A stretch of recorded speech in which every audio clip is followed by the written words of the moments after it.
मैं अपने भक्तों को उनके कर्म सीमांकित नहीं करता और ना ही अपने भक्तों में कोई अंतर करता। जब तक इस संसार में कोई भी जीव व्यथित है, समझ लो कि मैं व्यथित हूं। जब तक संसार में अन्याय और भेदभाव है, ये समझ लो कि मैं प्रतिपल पीड़ित हूं। संसार की शांति में ही मेरे मन की शांति। पंच महाभूतों का महाभाग है जल। जल द्वारा मेरे अभिषेक से जीवनदायी जल की अवमानना नहीं होती है। क्या ये जल का सर्वोत्तम उपयोग है? क्या श्रद्धा और विश्वास को प्रकट करने के लिए जल का अर्पण पर्याप्त है? क्या निर्जल पूजा करने से मैं मन की भावनाओं को महत्व नहीं दूंगा? जल आत्मा की संजीवनी है। असंख्य मनुष्य व जीव जंतु जल के अभाव में जीवित रहने के लिए विवश रहते हैं। न जाने कितने व्यक्ति जल की एक बूंद के लिए तिरछित रहते हैं। ऐसे में जब नदी की भांति जल मुझ पर अर्पित किया जाए, मुझे पीड़ा होती है। जल शरीर का संचालक है। यदि मेरे भक्त इसे जीवन सुरक्षा हेतु अर्पित करेंगे, मैं तब भी मदद हो उठूंगा। बेलपत्र मुझे अति प्रिय है। ये मेरा संताप हरते हैं। धतूरा मुझे प्रिय है।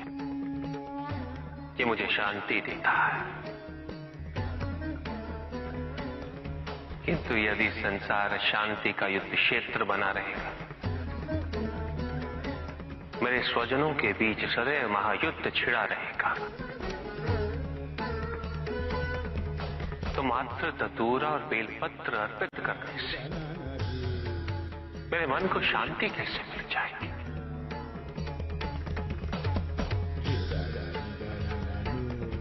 मेरी पूजा संपन्न कैसे हो जाएगी? उपासना में यदि मेरे जैसे हो जाने का भाव है, तो मेरी सच्ची उपासना है। यदि उपासना का भाव मेरे लोग और मेरे समीप आने की कामना है,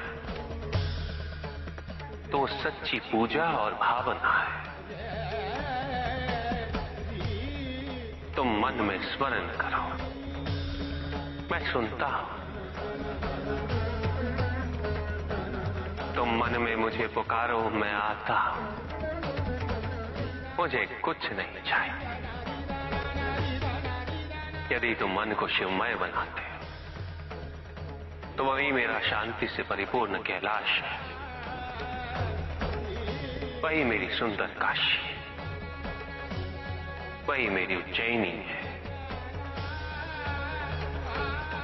कौन सी विधि, कैसी विधि? अपने आप से पूछो कि पूजा का अर्थ क्या है। पूजा तो केवल एक माध्यम है मुझ तक पहुंचने का, मुझसे जुड़ने का, मुझसे एक होने का।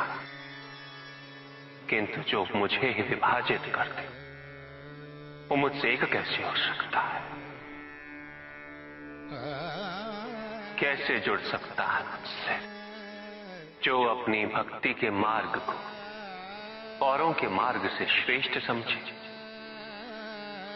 उसकी पूजा में सदैव अहंकार विद्यमान होगा। पूजा करने के लिए श्रेष्ठता का नहीं, समानता का भाव आवश्यक है। समानता केवल उनमें ही आ सकती जिनका मन अपने आराध्य के प्रति समर्पित है। क्या पूजा साधनों पर आश्रित है, सामग्री पर आश्रित है, विधि पे आश्रित है, या भक्त के भाव पर, उनके विचारों पर?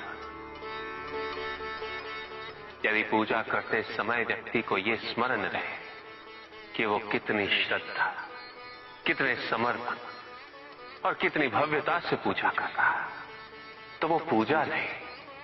जिस व्यक्ति के मन में ये विचार कि उसके पास पूजा के पर्याप्त साधन नहीं, तो पूजा उसकी भी सच्ची नहीं होती। पूजा तो केवल वही सच्ची है जब भक्त के मन में आराध्य के अतिरिक्त कोई विचार ना हो, कोई संकोच ना हो। भक्त को यह अनुभूति हो कि वो अपने आराध्य से पृथक नहीं, उसके आराध्य उससे पृथक नहीं। और जो भक्त ऐसा सोचेगा वो भक्ति के अन्य मार्गों का भी सम्मान करेगा। स्मरण रहे, मुझे पाने के लिए किसी और व्यक्ति को माध्यम बनाने की आवश्यकता नहीं, क्योंकि भक्त मुझे अपने मन की पवित्रता से प्राप्त कर सकता है। यदि भक्त का मन ही निश्चल नहीं, तो किसी और के माध्यम हो जाने से वो कैसे संभव हो जाएगा? और यदि मन पवित्र है, तो फिर माध्यम की आवश्यकता ही क्यों? मेरी प्रार्थना करने के लिए प्रेम पूर्ण हृदय चाहिए, ऐसा हृदय जो जीवन के प्रत्येक क्षण प्रेम पूर्ण रहे। और यह तभी संभव है जब व्यक्ति सबसे पहले अपने आप से प्रेम करना सीखे, अपने आप से जुड़ना सीखे। जब तक व्यक्ति को अपने मन में विद्यमान दिव्यता की पहचान नहीं होती, वो दूसरों में भी उस दिव्यता को नहीं देख सकता।